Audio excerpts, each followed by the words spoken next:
Well, howdy ho, good neighbor. It is apparent that I'm at a disclosed location. That's right. I'm at the first In-N-Out burger in Washington State. Can you believe it? All this area around here is booming, full of business.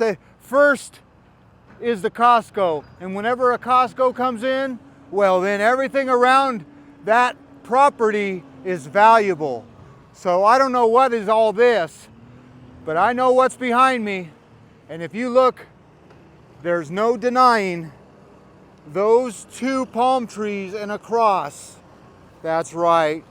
That is a signature of In-N-Out Burger. In-N-Out Burger is now hiring. You could be hired at In-N-Out Burger for $18.75 an hour. That's right, they're here soon, it says. So let's just get a good gander. I don't think I can walk onto this job site without construction hard hats and all that good business. But there it is, In-N-Out Burger. Wow. So I thought I'd walk around it, but that's not gonna happen. So what's gonna happen now? Well, you know what's gonna happen. We're gonna get the old drone in the air, but there you go. Here soon. So yeah, this is the first In-N-Out Burger. And here are the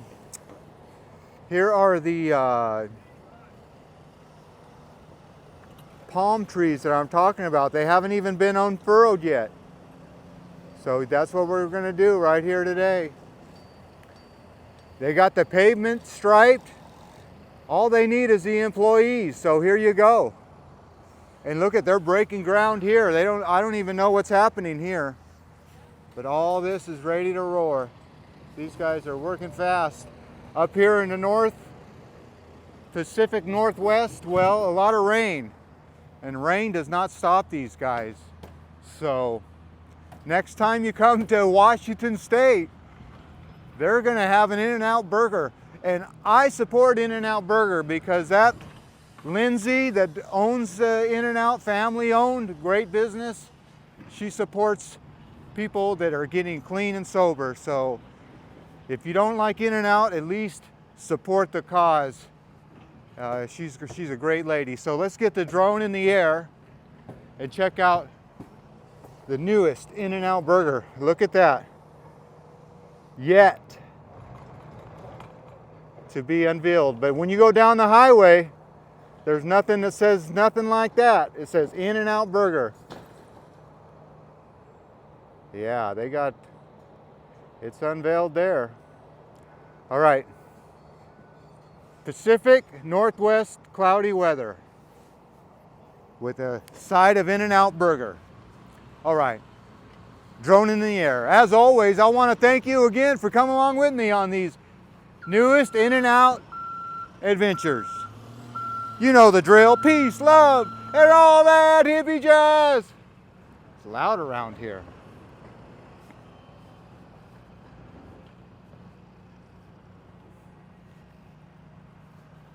Just imagine all these cars turning right now for In-N-Out.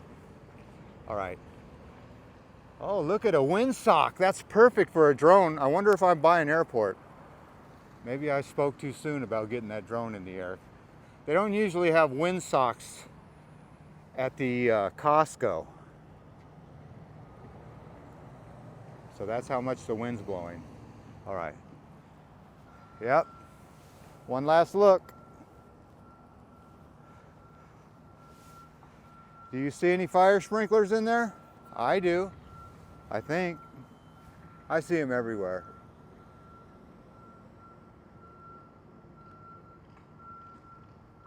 Even in my sleep.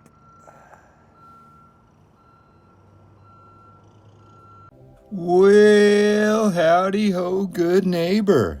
Today, we're flying high above the newest In-N-Out. That's right, in Washington State. Can you believe it?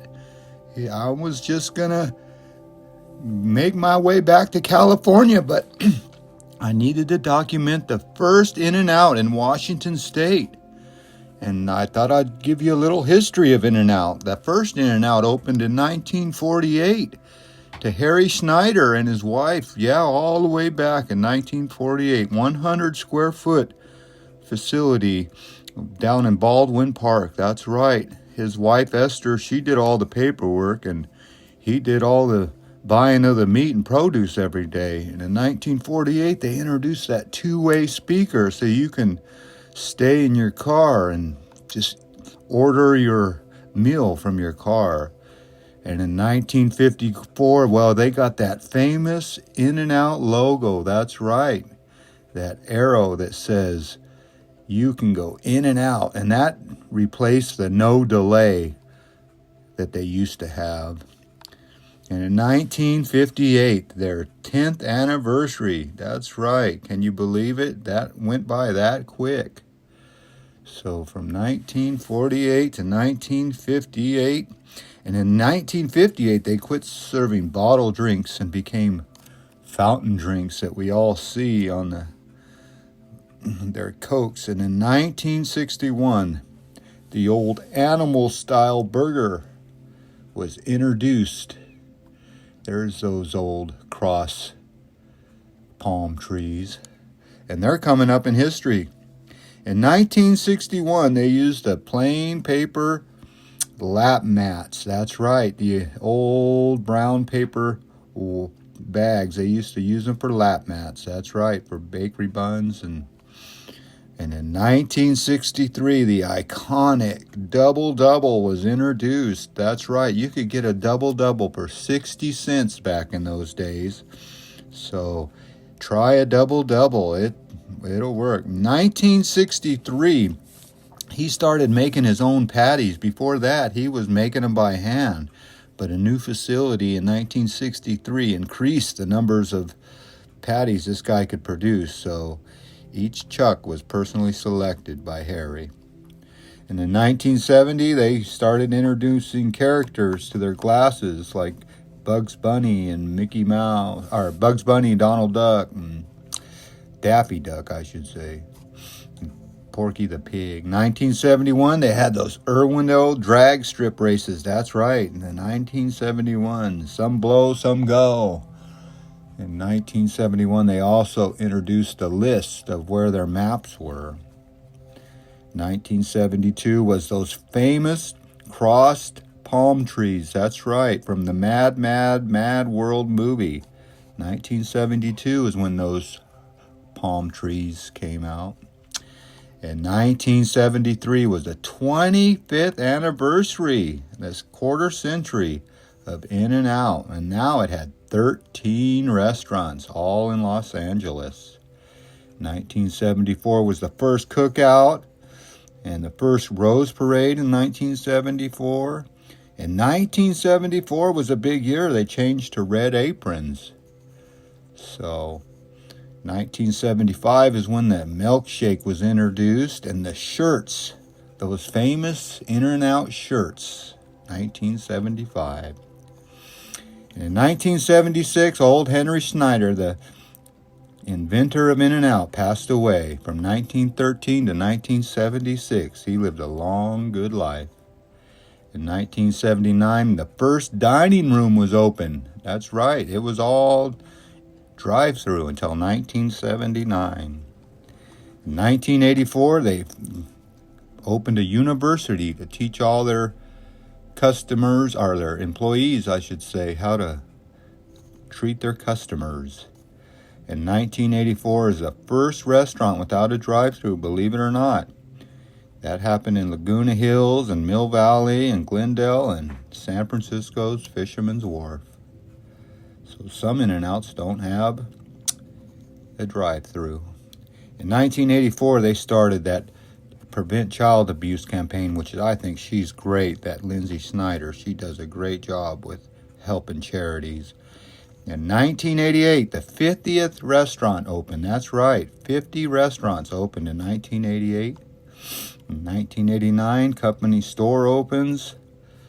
to promote their stuff. In 1990, Mark Taylor opens a restaurant in West Covina. So, 1990, the Feed the Homeless program comes online. I'm telling you, 1991, the customer service line, they just help. And in 1992, the first store in Nevada opens. Believe it or not, they moved out of California. In memory of Rich Schneider from 1952 to 1993, he passes away. And he did the great job of giving everybody a good experience at In-N-Out. That was very important to him. In 1994, 100th restaurant opens. That's right, the 100th restaurant opens in 641's Livingston Road. 1997, the Westwood Architects design. That's right, they won an award. In 1998 was the 50th anniversary of In-N-Out half-century mark with 134 restaurants. That's right, 5,498 associates working for them. That's right. So they get a free shirt. And in 1999, Guy Schneider finally passed, 1951 to 1999, in memory of Guy. 2000, the first restaurant opens in Arizona. And in 2005, the first restaurant opens in Temecula, the 200th restaurant, I should say. All right, well, memory of Esther Schneider finally died in 2006, from 1920 to 2006. What a long life. Well, that's the memory and the history of In-N-Out. Lindsay is doing a great job running this company, and with all her charities, I can't take my hat off. Well, as always, I want to thank you again for coming along with me on the history of In-N-Out. You know the drill. Peace, love, and all that hippie jazz. Bye-bye, everybody.